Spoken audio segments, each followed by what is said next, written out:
नमस्कार प्यारे साथियों। आज हम साइंस टेक्नोलॉजी की नेक्स्ट श्रृंखला में आपका हार्दिक स्वागत करते हैं। पीटी 365 साइंस एंड टेक्नोलॉजी में न्यू टॉपिक जो पीटी के लिए काफ़ी इम्पोर्टेंट होंगे। तो इसी श्रृंखला में हम आज कार्टोसैट 3 जो हाल में ही लॉन्च किया गया है सतीश धवन अंतरिक्ष केंद्र श्रीहरिकोटा से, कार्टोसैट 3 है। उसके साथ में कुछ 13 वाणिज्यिक उपग्रह जो नैनो सैटेलाइट थे वो भी भेजे गए हैं। ये सभी पीएसएलवी के द्वारा भेजे गए उपग्रह हैं।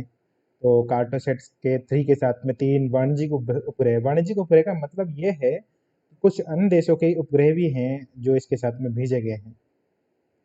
अब अन्य देशों से इसरो को काफ़ी वित्तीय सहायता मिलती है, इसलिए इसरो अन्य देशों के साथ में वाणिज्यिक उपग्रह भेजता है। अब ये तीसरी पीढ़ी का उन्नत उपग्रह है। तो इससे क्या अर्थ निकलता है कि ये तीसरी पीढ़ी का उन्नत उपग्रह, इसका अर्थ ये है कि उन्नत टेक्नोलॉजी से युक्त उपग्रह है।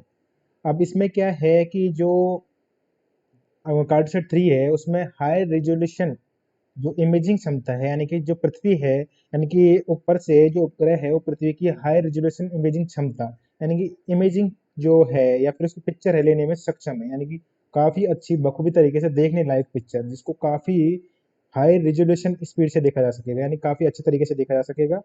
और काफ़ी अच्छी इमेजेज आएंगी इसमें और काफ़ी अच्छा इनोवेटिव उपग्रह होगा ये। और कार्टोसैट 3 मिशन का कार्यकाल 5 वर्ष है।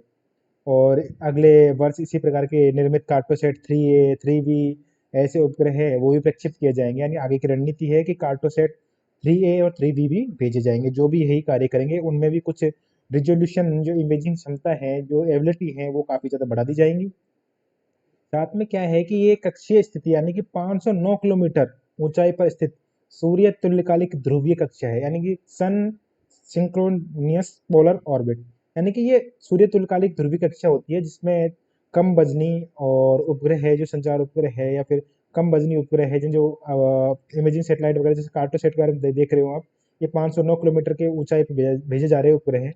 तो ऐसे छोटे मोटे उपग्रह होते हैं जो कम ऊंचाई में जाते हैं, उनको पीएसएलवी के द्वारा भेजा जा सकता है। जो काफ़ी वजनी उपग्रह होते हैं जिनको 36,000 किलोमीटर की ऊंचाई पर भेजना होता है, तो उनको जीएसएलवी MK3 या जीएसएलवी के द्वारा भेजा जाता है। बल्कि ये जो पीएसएलवी है वो ध्रुवीय उपग्रह को, यानी पोलर सैटेलाइट है, उनको भेज देता है। अब प्रक्षेपण यान है पीएसएलवी C47 का यूज किया है इसमें। तो पीएसएलवी C47, अब तो C47 का मतलब ये है कि 47वीं उड़ान थी पीएसएलवी की, एक सफलतम उड़ानों में से देखे तो हम। इसरो द्वारा डिजाइन किया गया स्वदेशी उपग्रह है जो कि पहली बार यहीं से देश में विनिर्मित इस उपग्रह को पहली बार संचालित किया जाएगा। और साथ में ये उपग्रह है, इसके अनुप्रयोग क्या है, क्या क्या उपयोग है इसके। तो क्या है कि व्यापक बड़े पैमाने पर नगर नियोजन, ग्रामीण संसाधन अवसंरचना विकास और तटीय क्षेत्र है, तटीय भूमि है उसके उपयोग और भूमि आच्छादन आदि सभी विषय वस्तुओं की सटीक जो मांग होगी उनके लिए भाई नगर नियोजन है। अब आगे आने वाली टेक्नोलॉजी है, स्मार्ट टेक्नोलॉजी है, साथ में स्मार्ट विलेजेज है वो बनाने हैं, स्मार्ट सिटी बनानी है। जो स्मार्ट सिटी में नगर नियोजन है, ग्रामीण संसाधन है, या फिर जो भी रिसोर्सेज है, साथ में आपदा प्रबंधन हो रहा है कहीं पे तो चक्रवात जैसी स्थिति है, बाढ़ है कहीं पे, तो उनके क्या है मानचित्रण के द्वारा इनकी निगरानी कर ली जाती है सभी स्थितियों की। जो भी डिजास्टर आता है कहीं पे भी, तो एक तरीके से डिजास्टर मैनेजमेंट में काफी महत्वपूर्ण भूमिका निभाता है ये कार्टोसैट उपग्रह। साथ में जो भूस्खलन क्षेत्र है उनका मानचित्रण करना, मैंने जैसे बताया ना आपको, हाई मतलब रिजोल्यूशन स्पीड से क्या लेता है, इमेजिंग करता है, यानी कि एक तरह से चित्र लेता है। तो कार्टोसैट का मतलब ये है कि कार्टोसैट यानी कार्टो यानी चित्र, सेट वो कहने का मतलब ये है कि चित्रों की अनुपूर्ति होती है, एक तरह से चित्र बनाना। तो कार्टोसैट उपग्रह का कार्य यही है, नाम भी उसी आधार पर दिया है इसको। भूस्खलन क्षेत्रों का मानचित्रण एवं निगरानी करना। कृषि है, कृषि कहीं पे कृषि सूखा जल रहा है, कहीं पे आग लग गई, कहीं पे भूकंप जैसी स्थिति है, उन सभी स्थिति का उपयोग करेगा ये। ठीक है फ्रेंड्स। तो साथ में उनका मतलब उनके उपयोग में काम करेगा। साथ में सैन्य निगरानी है, और सैन्य निगरानी के साथ सैन्य निगरानी के साथ वहाँ पे मानचित्रण की जरूरत पड़ेगी सैनिक बेसों को, तो वो भी कार्य करेगा। तो ये कार्टोसैट उपग्रह के बारे में था। तो इससे पहले भी कार्टोसैट उपग्रह है वो काफी सारे भेजे जा चुके हैं। ये आपको जैसे भौगोलिक स्थिति पता ही है, मानव जनित वैशिष्ट है एक तरीके से, होने वाले परिवर्तनों का पता लगाना। जो भी भू अवलोकन उपग्रह है एक तरीके से भूमि का अवलोकन करेगा एक तरीके से कार्टोसैट उपग्रह, यानी ऊपर से देखेंगे तो भूमि का अवलोकन करना, यानी भूमि की तस्वीर लेना, फोटो लेना यहाँ का मुख्य कार्य है। अब कार्टोसैट श्रृंखला है उसके पहले भी काफी कार्टोसैट 1 भेजा जा चुका है 2005 में, कार्टोसैट 2 2007 में भेजा जा चुका है। ये भी क्या करते हैं, इमेजिंग रिजोल्यूशन क्षमता वाले उपग्रहों को भेजता है। यानी ये भी क्या है, मानचित्रण का कार्य करते हैं। और साथ में इसके पश्चात कार्टोसैट 2A से लेकर 2F तक 6 अंतरिक्ष प्रक्षेपण यान प्रेक्षित किए गए हैं। ऐसा माना जाता है कि इनका मुख्य उद्देश्य सैन्य निगरानी करना आदि है। ये भी भेजे जाने हैं। तो ये सब कुछ है। कार्टोसैट 3 प्रक्षेपण उपग्रह है, उसके साथ 13 अन्य उपग्रह जो वाणिज्यिक उपग्रह है वो अमेरिका के थे, वो भी भेजे गए हैं साथ में इसके। तो ये क्या करता है, जैसे कार्टोसैट है तो उसको 305 किलोमीटर को मतलब प्रक्षेपित कर दिया, यानी कि अपनी जगह पर प्रक्षेपित करने के बाद में आगे बढ़ जाता है। और जहाँ भी इसको प्रक्षेपित करना होता है वहाँ पे हमारा जो PSLV उपग्रह है उसमें क्षमता है कि वो रुक के कहीं भी किसी भी उपग्रह को प्रक्षेपित कर सकता है और आगे बढ़ सकता है। तो वो सारे कार्य इसरो ने कर लिए और ये महानतम उपलब्धि है इसरो की। तो इसके लिए हम इसरो का तहे दिल से धन्यवाद करते हैं। और साथ में इसमें 13 सुपर डॉग वो अवलोकन उपग्रह है, जिसमें फ्लॉप 4P, ये सब उपग्रह जो 13 जो वाणिज्यिक उपग्रह है उनके नाम है कि वो क्या क्या कार्य करेंगे। साथ में कम्युनिकेशन बेस्ड सैटेलाइट शामिल है इसमें 12 में। और साथ में इसरो है, उसकी वाणिज्यिक शाखा न्यू स्पेस इंडिया लिमिटेड है। तो साथ वाणिज्य समझौते हो रहे जो हम पढ़ेंगे थोड़ी देर बाद में, कि न्यू स्पेस इंडिया लिमिटेड है वो एक नई इसरो के साथ काम करने वाले जो छोटे मोटे वाणिज्यिक उपग्रह हैं उसको बनाना, उसको प्रेक्षित करना, छोटे मोटे उपग्रहों को बनाना, दूसरे देशों की सहायता करना, इसरो की सहायता करना। तो वो सभी कार्य ये न्यू स्पेस इंडिया लिमिटेड बनाई है अभी बेंगलुरु में। तो वो आगे हम इसके बारे में पढ़ेंगे। ये काफ़ी इंपॉर्टेंट टॉपिक बन जाता है पीटी का अभी प्रेजेंट में। अब रिसेट रिसेट 2VR1 ये उपग्रह है, अभी PSLV C48 द्वारा भेजा गया है श्रीहरिकोटा आंध्र प्रदेश से। अब क्या है कि ये उन्नत रडार इमेजिंग उपग्रह है एक तरीके से, जो इसको नाम दिया है टू रिसेट 2BR1। इसके साथ में 9 वाणिज्यिक उपग्रह भेजे जा चुके हैं। ये वाणिज्यिक उपग्रह के सीधा सा मतलब ये है कि जो हमारा ये रिसेट 2VR1 भेजा गया था उस साथ में वाणिज्यिक उपग्रह भेज दिए गए कि भाई एक साथ इंडिया का जो अभी जा ही रहा है रिसेट 2VR1 उसके साथ 9 वाणिज्यिक उपग्रह भेज देते हैं। तो ये 9 वाणिज्यिक उपग्रह भेजे गए। तो एक तरीके से ये भी इसरो की है ध्रुवीय प्रक्षेपण यान है, उसमें गोल्डन जुवाली नाम दिया है, ये उड़ान के रूप में चिन्हित किया है। इसको गोल्डन जुवाली उड़ान के रूप में इसको चिन्हित किया गया। ये भाई क्या बात है, गोल्डन जुवाली उड़ान इंडिया की हो गई। तो ये बात की गई है। अब रिसेट 2VR1 के बारे में देखेंगे हम, क्या है रिसेट 2VR1, क्या काम करता है। जैसे कि रिसेट 2VR के बारे में हम बात करें तो ये क्या है कि एक रडार रडार इमेजिंग उपग्रह है। रडार एक तरह से कार्टोसैट उपग्रह के साथ एक समूह का रूप में काम करेगा। ये भी क्या करेगा, अंतरिक्ष से पृथ्वी की इमेजिंग क्षमताओं में वृद्धि करेगा। जो फोटो लेने की क्षमता है ना अंतरिक्ष से, उसको बढ़ाएगा ये रिसेट 2VR1। यानी कार्टोसैट की एक तरह से हेल्प करेगा। कार्टोसैट की हेल्प कैसे करेगा कि वो जो क्षमता है इमेजिंग की, भाई अच्छी तस्वीर और कैसे ली जा सके पूर्ण तरीके से, कि छोटा सा क्षेत्र भी दिखे, छोटी सी चीज भी दिखे, बंदूक भी दिखे और बंदूक अच्छी इमेजिंग सैटेलाइट में दिखे, इमेजिंग व्यू अच्छा हो उसका, तो उसमें इसकी सहायता होगी। यानी जो रिसेट 2VR1 है वो काफ़ी ज़्यादा कार्टोसैट श्रृंखला है 3 है उसकी काफ़ी सहायता करेगा, और जो तस्वीर है उनको और अच्छी तरीके से लाया जा सके। ये हाई रिजोल्यूशन कैमरा संग्रह है, इसमें काफ़ी अच्छा कैमरा डाला गया है इसके अंदर। 35 सेंटीमीटर तक दूरी तक वस्तुओं को स्पष्ट रूप से देख सकता है। 35 सेंटीमीटर तक वस्तुओं को स्पष्ट रूप से देख सकता है, हाँ।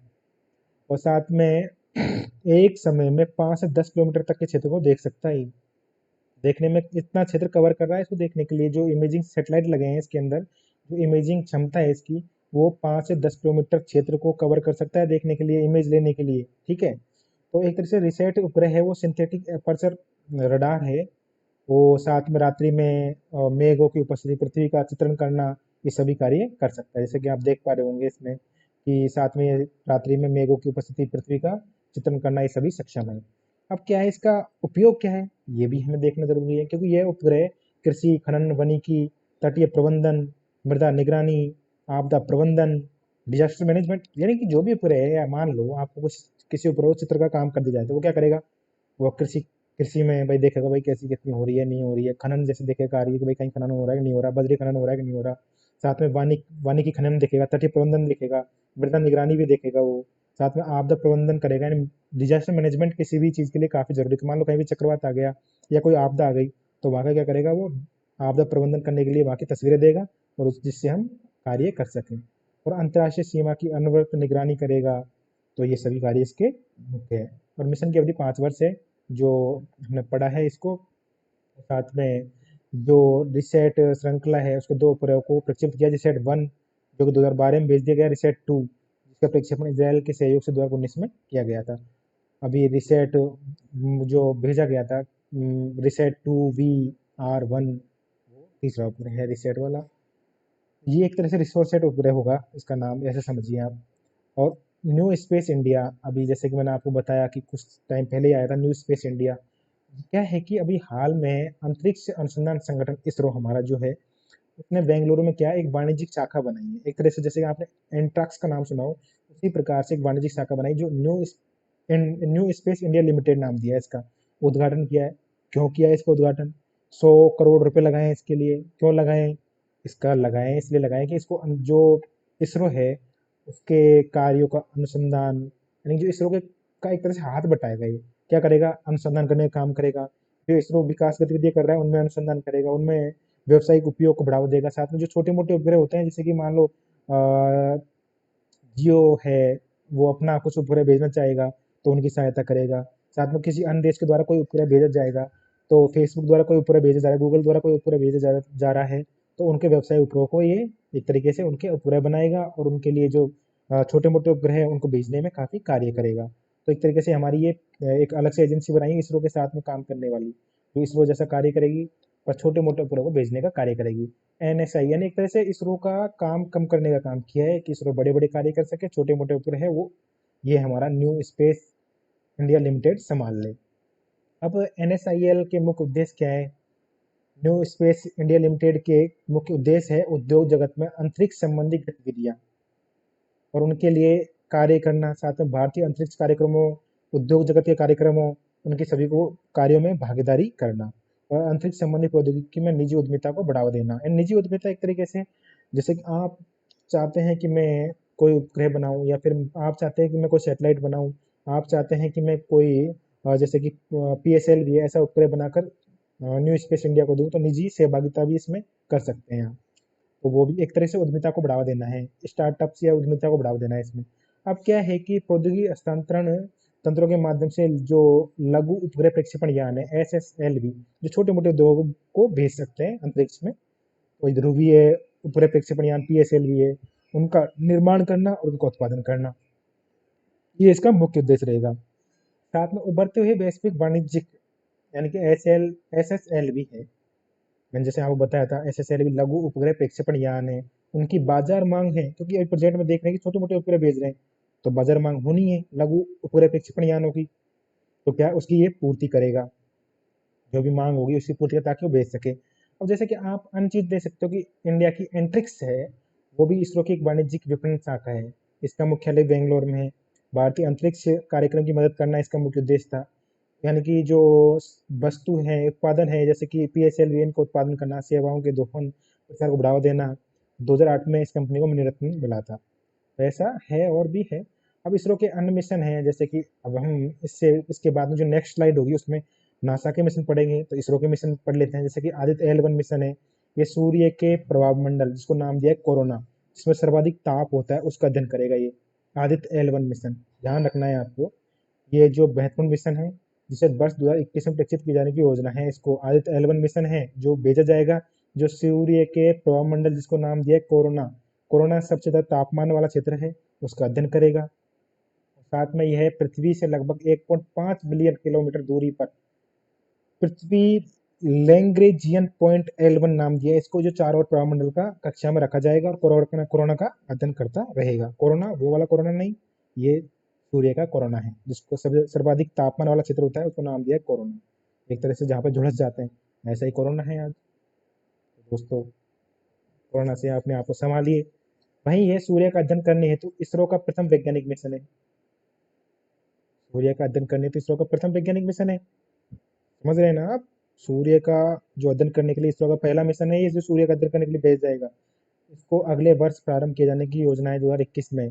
और यह 400 किलोमीटर, 400 किलोमीटर, सॉरी, यह 400 किलोग्राम श्रेणी का उपग्रह यानी 400 किलो इसका वजन है। यह ध्रुवीय प्रक्षेपण यान PSLV द्वारा भेजा जाएगा।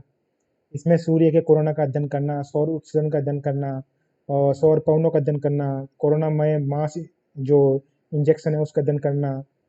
और ये बोर्ड 7 है, पेलोड है, उसमें 24 घंटे सूर्य की इमेजिंग सेटेलाइट लेता रहेगा। अब एस्ट्रोसैट उपग्रह इसी प्रकार से, एस्ट्रोसैट उपग्रह है क्या? यह प्रथम भारतीय बहुतरंगीय अंतरिक्ष वेधशाला है एक तरीके से। अब एस्ट्रोसैट आप इसको ऐसे समझिए जैसे प्रेजेंट में बहुत ज़्यादा न्यूज़ में है, नासा का हबल टेलीस्कोप है। बहुत छोटा संस्करण है, बहुत दिनों से यूज मतलब उपयोग हो रहा है हबल टेलीस्कोप का। साल भर हो गए इसको, 4-5 साल हो गए, उसी 3 साल तो हो गए इसको कार्य करते हुए।